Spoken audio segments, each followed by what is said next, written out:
السلام علیکم ورحمت الله وبرکاتو. درنو لیدونکو، خدای دې وکړي چې ټول روغ جوړ او د ښه صحت خاوندان به یاست.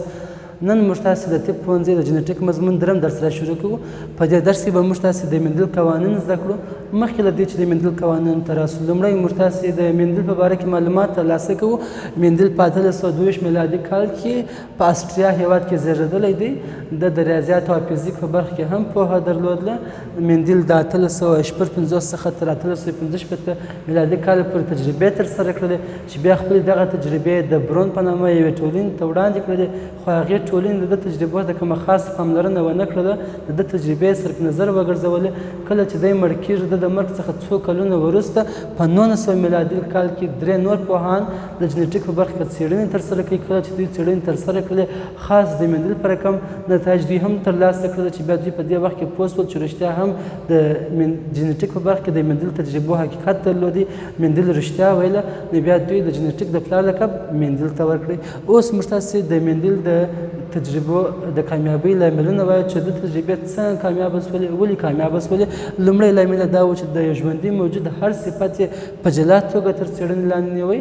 پخواني عالمان چې کله تجربې ترسره کولې او د دوی تجربې د ناکامۍ سره مخ کېدلې، د دوی ستره غلطي دا وه چې دوی د یو ژوندي موجود ټول صفات په نظر کې نیول، خو مندل د هغوی برخلاف د ژوندي موجود هر صفت یې په جلا توګه تر څېړنې لاندې نیوی.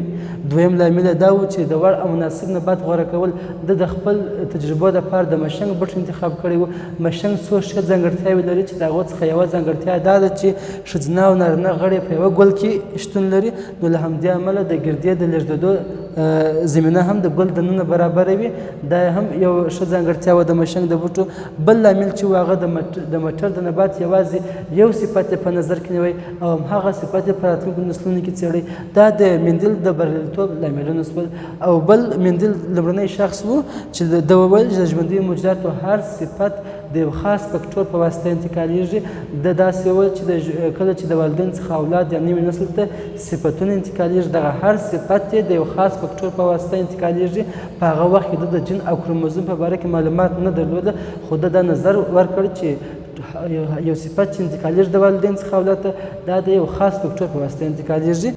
اوس موږ تاسې د مندل قوانینو ته راځو. مندل 3 قوانین کشف کړي دي چې لومړی قانون یې د لاب سیګریګیشن په نامه یادېږي، یعنې د جلاوالي قانون. دا قانون موږ ته دا راښیي چې د هر صفت لپاره دوه علیله وي، یو به د پلار څخه بل به د مور څخه وي. که چیرې موږ تاسې دلته غټه ټي پلار فرض کړو او کوچني ټي مور فرض کړو، نوي نسل ته چې کوم صفت انتقالیږي، یو علیل به د پلار څخه ځي او بل علیل به د مور څخه ځي. دلته غټه ټي د پلار څخه راغلی ده او کوچني ټي د مور څخه راغلی ده. دا د مندل لومړی قانون و، لاب سیګریګیشن، یعنې د هر صفت لپاره دوه علیله وي، یو به د پلار څخه بل به د مور څخه وي. دویم قانون لاب انډیپینډنټ معنا یعنې آزاد او خپلواکه.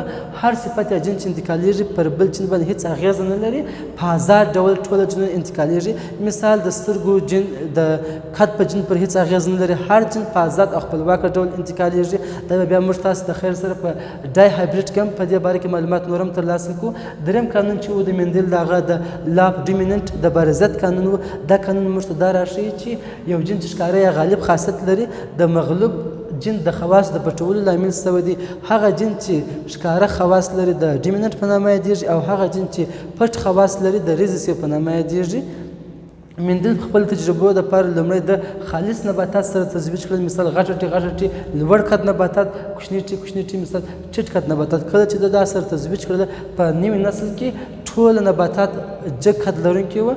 دی په دې سره ډېر حیران شو، ځکه چې دلته د هغه ټیټ قد مور چې هغه ټیټ قد و، هغه په دغه نسل کې هېڅ معلومه نه شول. بیا د دغه نسل خلک په مابین کې سره تزویج کړل، یعنې غټه ټي کوچني ټي او غټه ټي کوچني ټي، دا د دواړو سره تزویج کړل. په دې نسل کې 3 نباتات چې و هغه جګ وه، خو یو نبات چې و هغه بیا د مور خاصیت ورته راغلی و، یعنې هغه ټیټ و. د فینوټایپ له نظره د 3 نباتات چې و هغه جګ و، او د جینوټایپ له نظره یو نباتات چې و هغه د جګ خالص هوموزایګوس و، ځکه دواړه الیلونه سره یو رقم و.